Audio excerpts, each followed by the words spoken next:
मेरे प्यारे भारतवासियों, जय हिंद जय भारत। मेरे दोस्तों, मेरे मित्रों, कहते हैं कि जब हम किसी संत, किसी महात्मा के विचार सुनते हैं, उनकी वाणी को हम श्रवण करते हैं, बड़े ध्यान से सुनते हैं, तो हमारा जीवन ही बदल जाता है। ऐसा ही कहीं संत महात्मा अपने विचार प्रकट कर रहे थे, संगत चल रही थी। उधर से एक चोर गुजर रहा था और संगत में विचार चल रहे थे कि जैसे राममानस का उदाहरण कि दुष्ट इंसान भी संगत में आके सुधर जाता है, और कहते हैं कि अगर पारिस लोहे को छू जाता है वो उसको सोना बना देता है। इसी प्रकार से एक घड़ी आदि से पुण्याद तुलसी संगत साध की कटे कोट अपराध, कि एक घड़ी एक से भी आदि से भी उसको कहा गया कि पुण्याद, आदि से भी आदि। अगर इतना समय भी कोई संगत में लगाता है तो उसका जीवन ही बदल जाता है। कोई चोर ने जब ये पूरी संगत सुनी, थोड़ा ही समय लगाया तो मन परिवर्तन हो गया। वो कहने लगा कि आज के बाद मैं कभी झूठ नहीं बोलूँगा, अगर मैं चोरी करूँगा वो भी ईमानदारी से करूँगा, चोरी करूँगा वो भी ईमानदारी से करूँगा। कहते हैं किसी राज्य में गया चोरी करने के लिए। कहते हैं किसी महल में वो अंदर प्रवेश हुआ। वहाँ का जो राजा था, रानी थी, आपस में उनकी अनबन थी, एक दूसरे को बुला के राजी नहीं थे। कारण ये था कि उनकी कोई संतान नहीं थी। इसी कारण राजा रानी से नफरत करता था। थोड़ी दूर ही उसका महल बनाया था और वो चोर भी उसी महल में चला गया चोरी के लिए। कहते हैं कि जहाँ पर खजाना रखा था उसका ताला तोड़ना शुरू कर दिया। रानी ने देख लिया कि ये जरूर कोई चोर है, और उस रानी ने पूछा कि बेटा सच बताना कि आप चोर हो, मैंने पहचान लिया कि आप चोर हो। आगे से वो चोर कहने लगा कि हाँ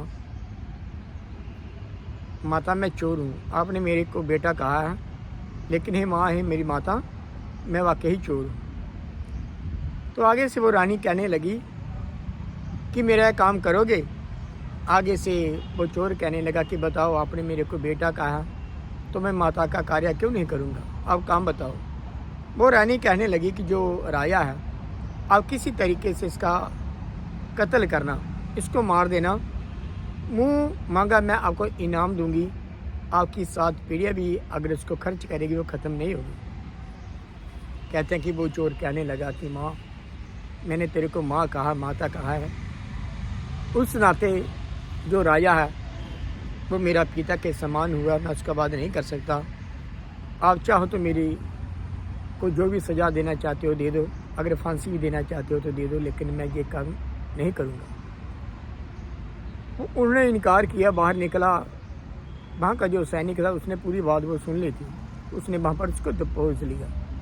कहते हैं पकड़ लिया, पकड़ के उसको जेल में डाल दिया। जो उसको जेल में डाल दिया, कहते हैं कि सुबह हुई, राज दरबार में उसको पेश किया गया और उस वो सैनिक ने कहा कि ये चोर है। राजा को बताया, पूरी घटना सुनाई कि ये चोर है, चोरी की नीति से जहाँ पर आया था।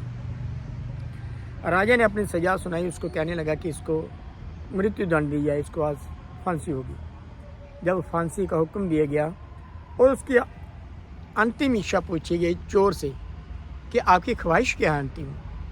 आगे से चोर ने कहा कि आपने वादा किया कि आपकी अंतिम इच्छा पूरी करी जाएगी, तो मेरी अंतिम ख्वाहिश यही है कि आप रानी को दोबारा अपने ही साथ रखो, महल में रखो, और जब तक आपके श्वास चल रहे हैं एक वादा करना होगा कि आपको प्यार से रहना है, दोनों प्रेम पूर्वक अपनी ज़िंदगी व्यतीत करें। कहते हैं कि राजा ने कहा कि मैंने ये तेरे को वचन दिया, मैं जरूर इसको पूरा करूँगा। रानी को बुलाया। जब रानी को पूरा पता चला था, रानी ने कहा कि ठीक है, मैं ऐसा कर्म करता हूँ, ऐसा काम करता हूँ कि मैं रानी को वापस बुला लेता। उसने रानी को वापस बुलाया और रानी ने जब पूरी बात सुनी तो रानी कहने लगी कि महाराज, ये कितना समझदार, कितना होनहार नौजवान है, हमारी तो संतान नहीं है, क्यों ना इसको हम अपना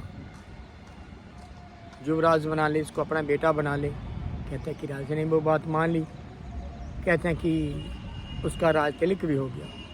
कहाँ एक चोर था, कहाँ वो एक युवराज बन गया, राजा बन गया। इसी प्रकार से हमारा जीवन संतों के महात्मा के वचन प्रवचन सुनने से हमारा जीवन ही परिवर्तन होता है। जब उनके वचन प्रवचन हम हृदय में उसको स्थान देते हैं, तो हम प्रयास करें कि संतों महात्मा के जो वचन प्रवचन आते हैं उसको हम हृदय में स्थान दे पाएँ, क्योंकि रामचरित मानस के अंदर स्पष्ट लिखा है, जब शबरी को उपदेश दिया था कि प्रथम भक्ति संतन कर संगा, दूसरी रतिमम कथा प्रसंगा, कि पहली भक्ति संतों महात्मा का संग करना, दूसरी जो संतों महात्मा के वचन प्रवचन आते हैं उसको हमें हृदय में स्थान देना है, वैसे हमारे कर्म भी बन पाए। तो हम प्रयास करें कि हम संतों का महात्मा का मान करें, सम्मान करें।